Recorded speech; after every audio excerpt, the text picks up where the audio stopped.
Do you want to know what happens to you when you lose your drive? When you lose the passion for life? When you lose your passion for life, you lose your passion for everything else. You lose your passion for child raising, for being a good friend, for participating in events. Do you really want to know what happens when you lose your drive? Well, let's talk about this in this backseat conversation I want to have with you. If you can imagine with me, us sitting together in the back seat of a limousine or something, very nice. You can hear the background noise as the wheels are churning forward. You have an opportunity to sort of sit back and tilt your head back, relax a little bit.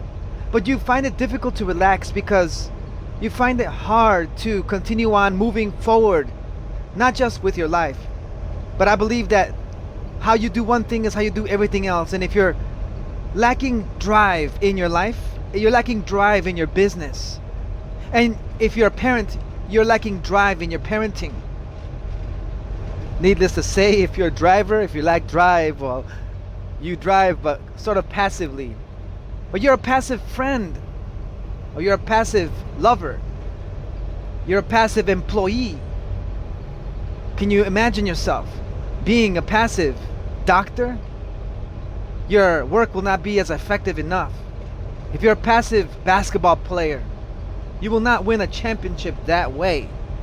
If you want to get a raise in your job and convince your employer how worthy you are of a raise, your passivity and your lack of drive will not convince an employer to give you money. If you're looking for a job right now, maybe you find yourself trying to find a job, right? But if you lack drive, if you lack that internal pusher, that thing that gets you up in the morning and motivates you to keep going forward at 100 miles per hour, if that's missing in you, then you're lacking drive. I want to talk to you, conversate with you, try to help you to see a way out of this funk, out of this stalemate. When you drive by and you see a car stuck on the side of the road with its hood up, or a flat tire, they are not going anywhere. They could walk forward, I guess, if they really are wanting to get to a certain appointment on time. They say, well, I'd rather just walk to the building, it's right over there. Yeah, they could make it over there, they'll just be more slow about it. Those that lack drive, lack intensity, lack fervor, lack that energy, that positive energy that propels them forward, is very toxic, and it's difficult for them to function and work at an optimal level. So in this conversation with you, I want to point out, three things. First of all, I want to try to get deep into your psyche, into your mind, and I'm not a counselor, but I'm a friend of yours. I want to see you improve. That's why I'm having this conversation with you right now, to improve your situation. And it starts with your mindset. I want to talk about maybe what's your paradigm, what's going on in your mind, why do you think the way you think. And also I want to talk to you about how you can add meaning to things in your life, from the littlest things to the biggest things, because I want to try to nudge you to get you to go forward in your life. And I think what I'm going to do with you at the end, when we are concluding our conversation, is that I'm going to share with you practical things that you can start doing right now that will not only help your situation out, even make you a better person right away. Yes, it will do that. But also those activities will start to spark a certain attitude out of you, a certain feeling out of you. I'm telling you, there's things that are very powerful that I want to share with you in this conversation I'm having with you here in the backseat of this vehicle that we're in this imaginary vehicle, and try to get you to move forward, okay? Now, first of all, understand that where you are right now is not ideal. You don't want to settle in here. I mean, it's very possible, okay, that you have probably friends, or you watch things on social media. You gravitate towards negative news often. You often find yourself reading news articles and you find yourself watching videos on YouTube that promote a certain mindset. You know, it triggers your complaining tendency. You watch things that get you angry or get you riled up. Obviously, you're attracted to controversial things, probably. You're probably stuck in a funk right now because you don't see hope out there. You don't see hope in the future, or you don't see hope in, maybe it's in humanity or whatever it is, and you find yourself discouraged a lot. And all of the things that you're taking in, no matter what it is, really, is shaping what's called your paradigm. Your paradigm is a settled belief system that you have. You have a internal self-image that you hold, that you believe about yourself, and everything around you really is always trying to push you into a certain direction and trying to make you believe anything that they are coming up with. Even me in this conversation with you, yes, I am speaking with you, and yes, I am aiming to instill in you a certain paradigm. Everyone is, no matter what. Even your little child wants to instill in you a paradigm that they have, that they want you to see things the way they see things. The only problem is, though, that because you're in a funk, you're stuck right now, the paradigms you've been getting and the information that you have been ingesting mentally really has been hurting you and not really helping you propel forward. Because if it was beneficial to you, then obviously you wouldn't be in a funk right now. I mean, I understand if there are things that happen in your life that are difficult. Obviously there are things that happen in life that require mourning and require a time of stepping back. I understand that part. But at the same time, I want to share with you that there are ways to get out of funks. There are ways to get out of negative mindsets.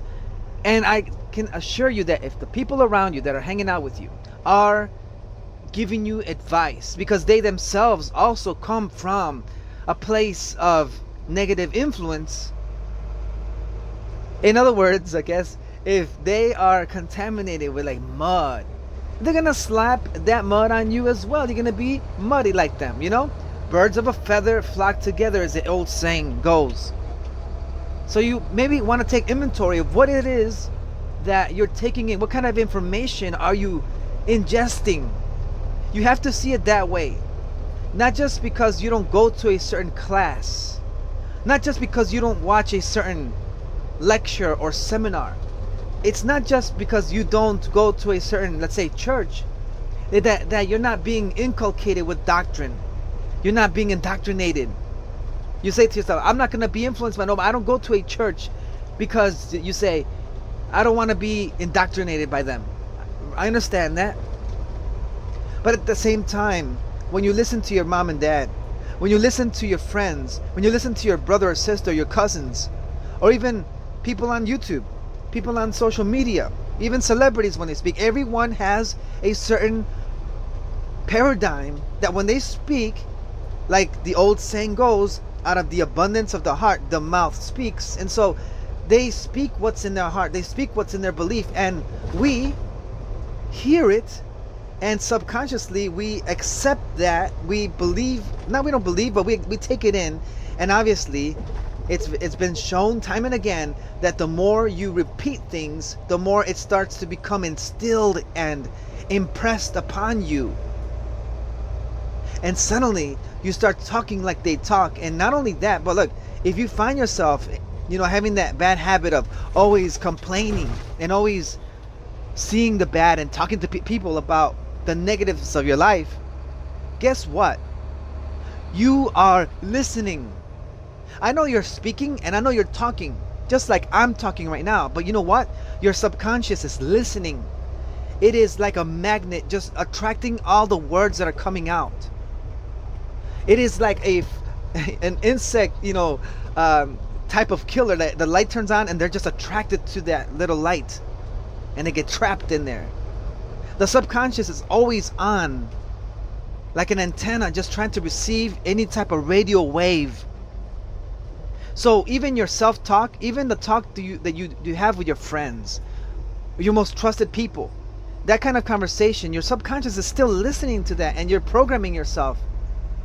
Have you ever wondered why when people pray, religious people are praying, have you ever wondered, like, why is it they come out of there so enthralled and so, even inspired, perhaps more encouraged? I'll tell you what, I might not be religious like that, but I can tell you that that sort of practice works, because I've experienced that before. You come out of there refreshed, you come out of there feeling much better, you feel like you're on top of the world. And you know what? You really didn't talk to anybody. If you were, meditating for hours, you were, there's people that repeat things.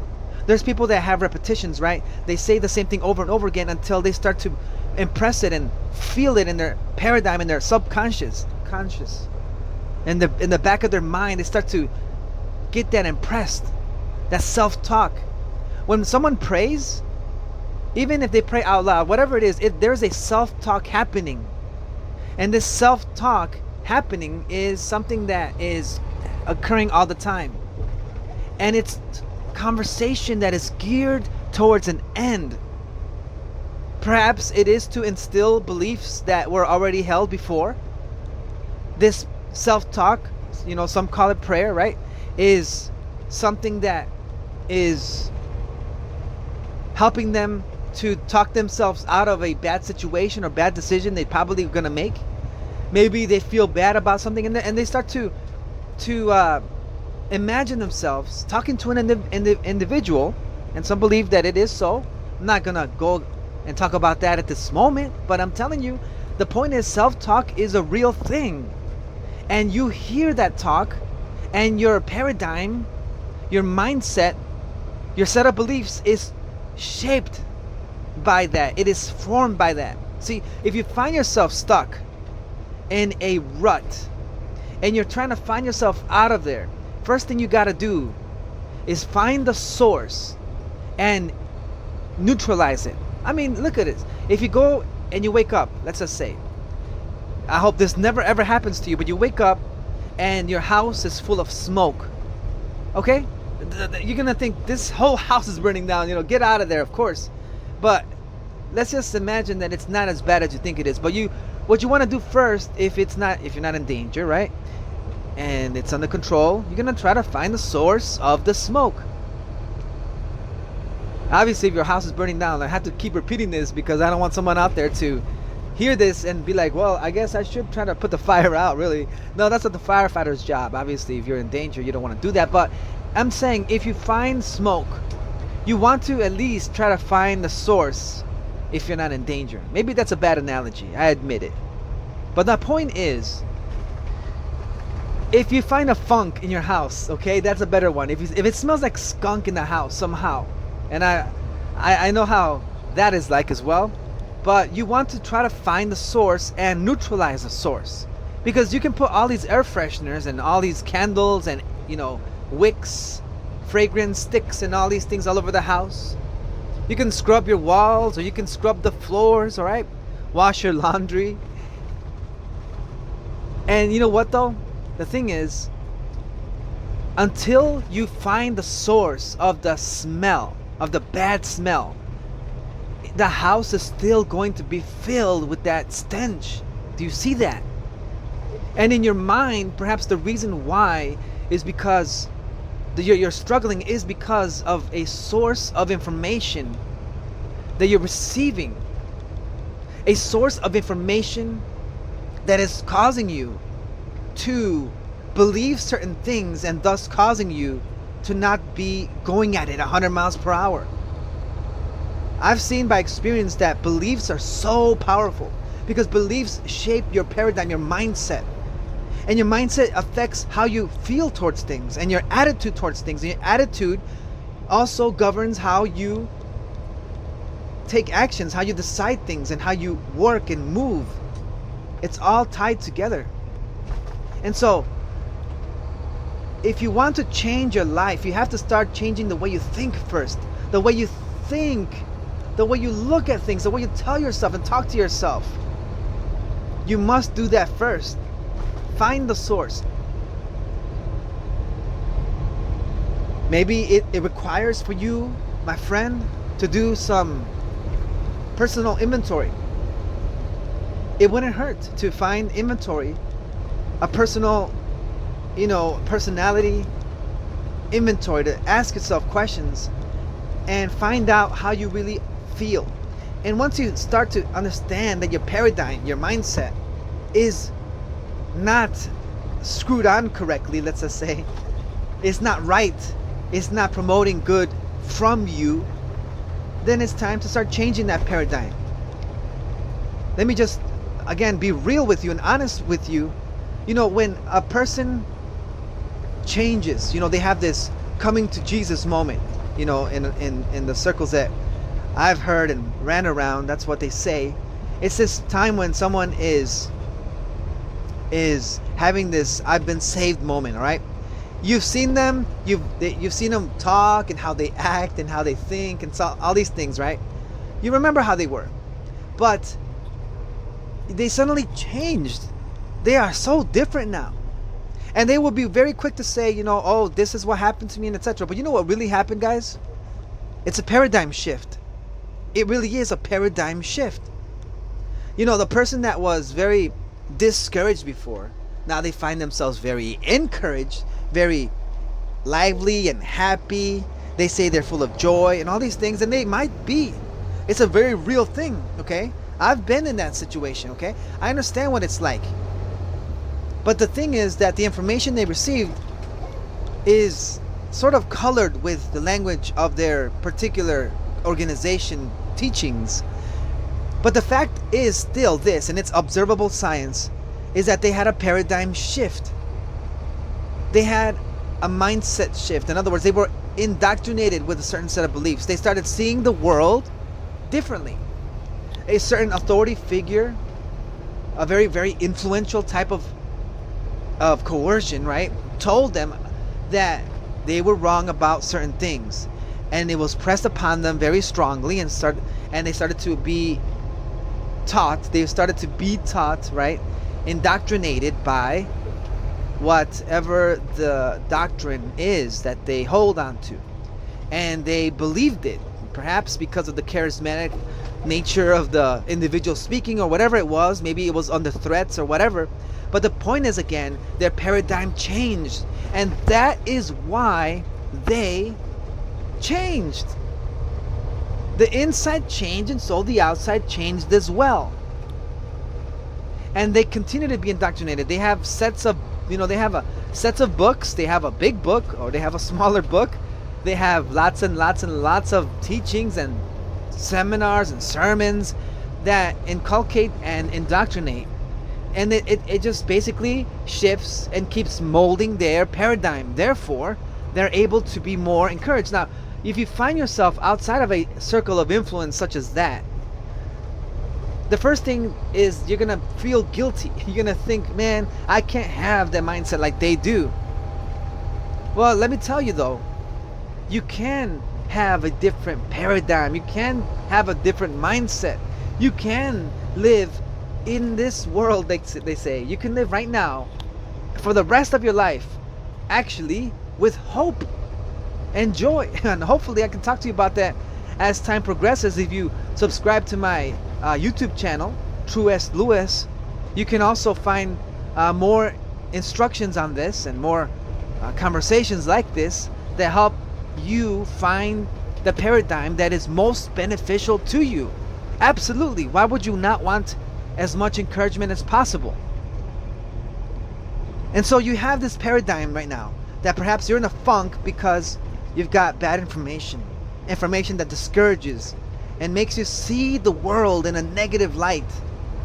I encourage you to change that paradigm and start seeing life and start seeing people differently.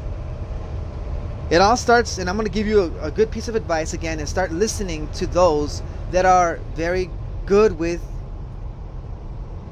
seeing reality in an encouraging light. Change your paradigm, change your mindset. It all starts right there. Some of the influences that I have, I'll put them in the links in the description below, so that you can go ahead and click on their links and check them out for yourself. These are individuals that I've seen, and they also recommend books that I've also read to help you out. So check out the description below. But at the same time, now talking about paradigms, I also want to talk to you about assigning a meaning to things. Assigning a meaning to things, right? Because again, I can see you. You look discouraged. You look, obviously, I'm not saying physically see you, of course. We are imagining ourselves in a conversation together in the backseat of a really, really cool car. We're going somewhere, a destination. But I see you're a little bit discouraged, and I just want to help you out and push you in the direction, because it pains me to see you down. I want to see you excited and driven.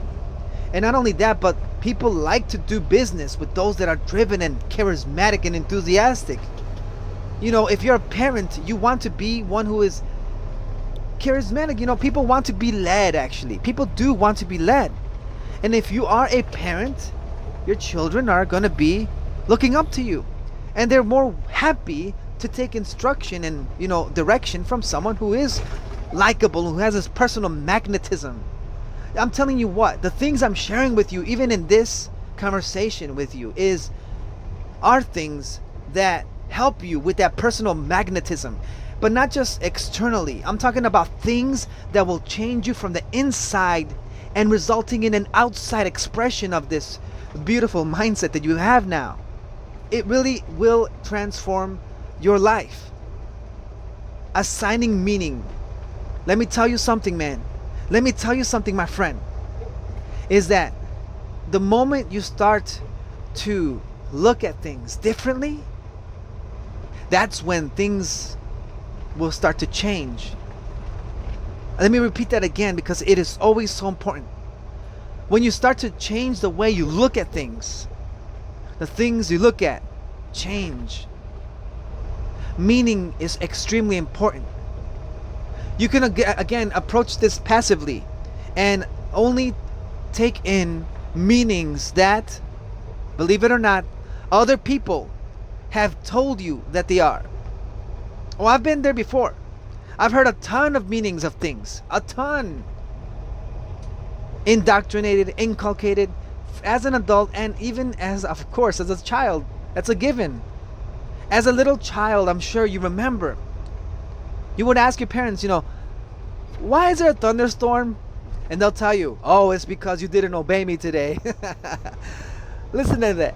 You know, and you probably, for many years after that, were petrified of getting your parents angry, you know. And that's a meaning that they gave you from just a random, you know, set of circumstances that happen randomly. The weather is a random event, you know. I mean, of course, it follows patterns and all that stuff. You know what I mean? But something as little as a thunderstorm can have a meaning. Isn't it ironic that even in the ancient books like the Bible and things like that, you know, you find people, they see a volcano or they see a storm, and someone is quick to tell them something about it and assign a meaning to it. And thus everybody gets afraid and they all buy into the message that the messenger was trying to give, right? I digress though. Meanings can be assigned to anything at all. And you my friend, though you are lacking drive, once you start adding meanings to things, will, oh my goodness, it will definitely help you pick up your mood and help you to get up and moving forward. You probably feel discouraged and down because of a certain set of events as well. Obviously, you told yourself a story about it, and you told yourself things about the situation you're in, and you're sad about being sad as well, and you're depressed about being depressed. But maybe the set of circumstances that led to you being down, if you looked at them differently, you would have a different approach to this right now. Again, I always refer to this because I believe it's so important. I'm actually haven't finished reading it actually, but I'm listening to an audiobook. This is summer of 2019. But it's called Man's Search for Meaning, Viktor Frankl. And he was one that survived through the concentration camps in Auschwitz, camps over there, Nazi Germany. Very, very inhumane and cruel type of punishment. It was very inhumane. But at those that were not burned, or not put into gas chambers and tortured like that, they were, those that survived that were not in those chambers, had to have hard labor and oftentimes went without food. They were emaciated to the point where they were skin and bones. I mean, they literally even recognized they looked like corpses. The point is, though, I'm not trying to get you down on this, but the point is, there are individuals there, and Viktor Frankl was one of them, and he said that there were some of us, not many though, who we chose. He said every prisoner chooses what kind of prisoner they are going to be. Are you going to be a complaining prisoner? Are you going to be an encouraging prisoner? Are you going to be one who is resistant to the negativity that comes from what they give? And there were many prisoners there who found still hope. Not many, I'm sorry, but there were few who found hope and still found a way to live and survive through the terrible situation. The point is, though, they found that whatever was happening to them, they assigned to it a meaning. I've read of others who were missionaries for their cause, who, when they struggled with things, still found ways of seeing a meaning behind it. So, for example, if someone was broke financially, they did not sit there and say to themselves, "Oh man, I'm in a terrible situation. Nothing goes good for me. I might as well just give up. I can't believe I'm still doing this." No, they saw it and they gave it a meaning. They said, and they believed, they said to themselves, "Oh, a higher power is helping me. A higher power is withdrawing that pleasure from me because there's something good going to come out of it." Even just recently myself, I posted on my Instagram page. You can follow @TruestLewis on Instagram. But there was an image that I reposted of a bunny, of a rabbit, okay? There was 2 carrots underneath the ground. One that had large leaves but a small carrot. And I think there was an arrow pointing to it. And then the other one was a very large carrot underneath the ground. And it said something about choose this one, but it had small leaves. And I think the point of that was to say that sometimes, waiting and choosing to get the better thing is better than the big flashy thing in the moment. But you can always see meaning in anything at all. Even right now, as we drive around, as we are being driven around, right? This is backseat conversations. If you can imagine looking outside the window at the crack of dawn and seeing all of this fog around, you cannot see anything. It may be just a tree that is 20 feet in front of you. That's all you can see.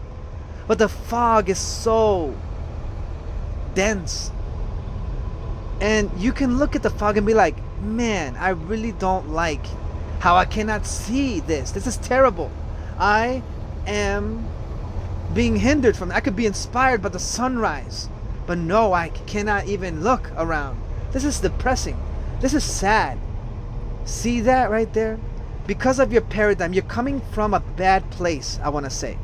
Because of your negative tendency to see the negatives, you're saying that to yourself. And now that you said it out loud, or you thought it, subconsciously, you're hearing that and you're thinking to yourself, oh man, this really is a bad thing, man. This is negative. This is not good. And then now you start to have this confirmation bias. And now you start to look for evidences that support your belief that because things are going bad for you today, guess what's going to happen now for the rest of the day? You're going to look for evidences or more reasons why what you believe is a true reason, is a true belief. You're going to say, my day was bad because of this. My day is bad because of this. You see? And now you see why you're in a bad situation, in a bad mindset, and you're stuck in a funk, and you feel depressed because it all comes back down to this mindset. But yet, the other person next to you can look at the same fog outside of this window right now and not be upset about it. Heck, he can even see it, be like, and you know, I even remember this when I was many years ago praying out in the fields. When it was foggy, I loved it because to me, it almost felt like I was, call me crazy, but felt like I was walking in heaven's clouds. And I imagined myself having a more intimate conversation with whoever I was talking to. And it helped me to focus more on the thing I was doing now. You see, it's all about mindset. It's all about perspective. It's all about perspective. And you can see this fog, and you could say to yourself, though I can only see the tree in front of me, that is good for me because this allows me to focus more on the content that I am trying to listen to in this conversation right now. Because this conversation right now is more important than watching the sunrise or watching clouds or watching cars in the distance that are gonna distract me from this. This is good. I'm glad for the fog. I'm happy that there's fog right now. I am glad and I'm thankful for this. Two very different mindsets and two very different outcomes. One's depressed versus the other who's optimistic and doing well. I can see why you're lacking drive now. We started this conversation with you being lacking in drive, but you see, you understand now, hopefully, that your mindset is extremely important. Where you're coming from, your paradigm shift needs to happen. If your paradigm is in a bad place, it's time to shift that paradigm into a good place. Start to look for the good and start to even keep a thankfulness, a gratitude journal they call it. If you find yourself religious, then go ahead. This is why they say be thankful always. This is why it's a good practice to be thankful. That's why the religious individual often is thanking God, thanking their God for whatever they see. But you know what it is? It's a practice, okay? You yourself can also practice this and still receive the same benefit.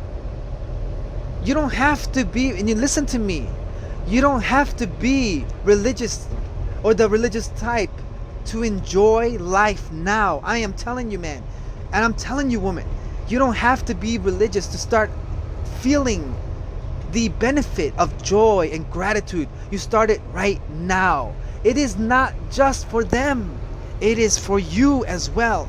See, it is the practice of gratitude that sparks and inspires and gives birth to the feeling of joy and gladness. Now you can feel as though you were walking on clouds because you have this gratitude for everything. You don't have to sound and feel like you sound crazy saying, oh, thank you for this, thank you for that. You could just say, like I've said it before, man, I am thankful for this fog. I am thankful for the cold. I am thankful for the struggle. Because, and if you add a because, it's even more powerful. I am thankful for the struggle, you say, because it is helping me to endure. It is helping me to be better. Because you say to yourself, I am thankful for this struggle because in the end, when this struggle ends, I will come out of this better. I will come out of this more patient. When this ends, I will come out of this more patient. I will come out of this better. I will come out of this stronger. I am thankful for this headache because I am still enduring and I've not been brought down. I'm thankful for this struggle and sweat and soreness because you fill in the blank. I am thankful that the person called off work today because I get to, and I'm thankful that I get to work alone in my shift because I'm going to improve my multitasking abilities. Or you don't even have to say that. You might be laughing to yourself right now. But you can say, I am thankful the person called off of work today because I am going to really enjoy more now my day off tomorrow, or my day off whenever it comes. I am thankful that I have more workload because I am going to enjoy the bigger paycheck coming up. If you're stuck in traffic, you could say, I am thankful for the traffic because, and you don't have to know for a fact that something terrible was going to happen, but still imagining the thing is sufficient for you to still have the response of joy in your heart. You say to yourself, the train stopped this morning in the tracks and I was very delayed, and I'm thankful for that, because if it didn't delay, I would have ended up in an accident, and therefore I am glad that it is not happening. I am happy today. They ask you, hey, how are you? You say, man, I'm doing good. And that's another thing, my friend.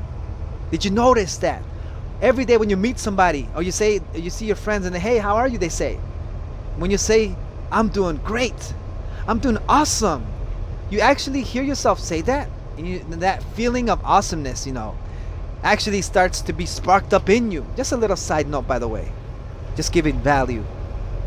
I'm telling you, man, I'm telling you, woman, I'm telling you, my friend, that actually does happen. Your paradigm shift needs to occur. Get the stink out, the source of the stink out of your life. I'm talking about mentally. If it is, an actual stink, maybe someone does need to take a shower. It's okay. Be thankful there are showers, and that's another thing. Number one was paradigm, and number two is attach a meaning to everything. Keep a gratitude journal. Keep a journal or diary if you like to have one, and write down what happened that day.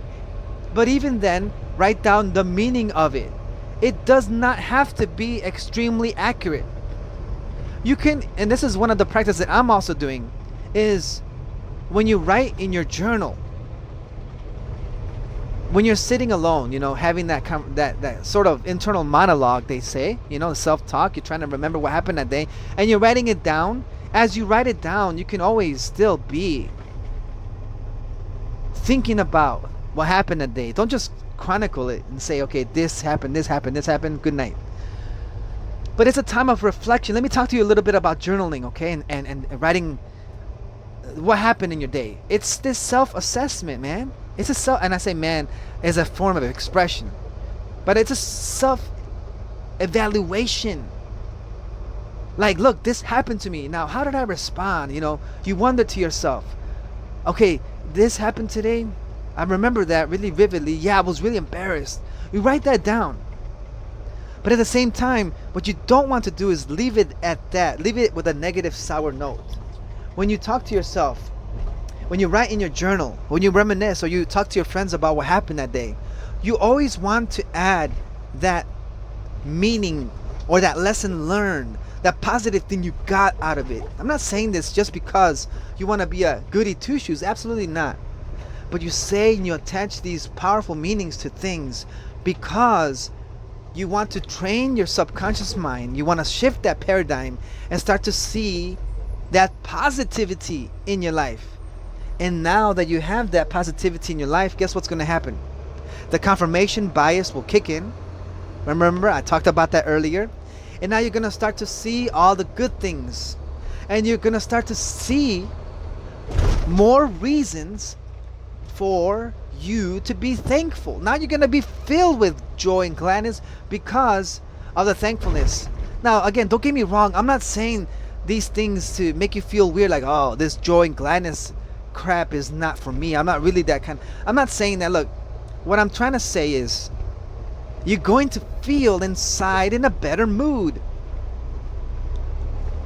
Forget that. Screw all of that mushy talk, okay? I'm not trying to talk to you about, this mushy feelings. Look, I just want you to wake up in the morning with a good mood, a motivation to get up and do something with your life.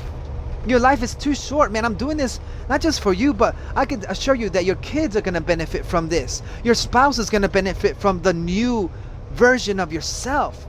Your employers are gonna like you better and give you more hours. You're gonna have a bigger paycheck because of this.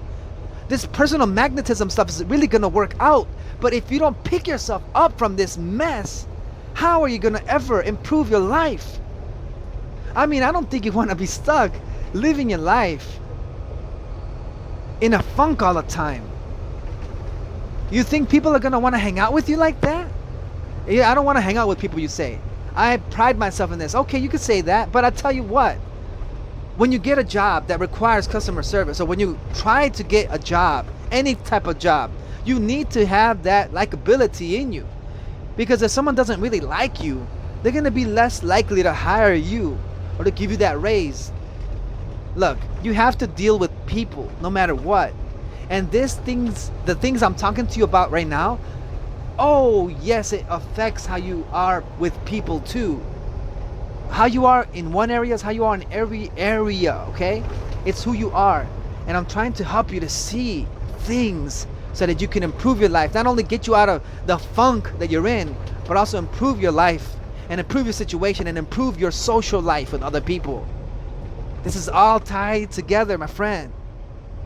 And sometimes you need a friend like me to sort of give you the tough talk. It's these good conversations that we have together that help both of us to see the positive in this life and have a positive change. It's for the betterment for both of us. For you especially, I really want to see you improve. And finally, let me just talk to you about some more practical things that you can do.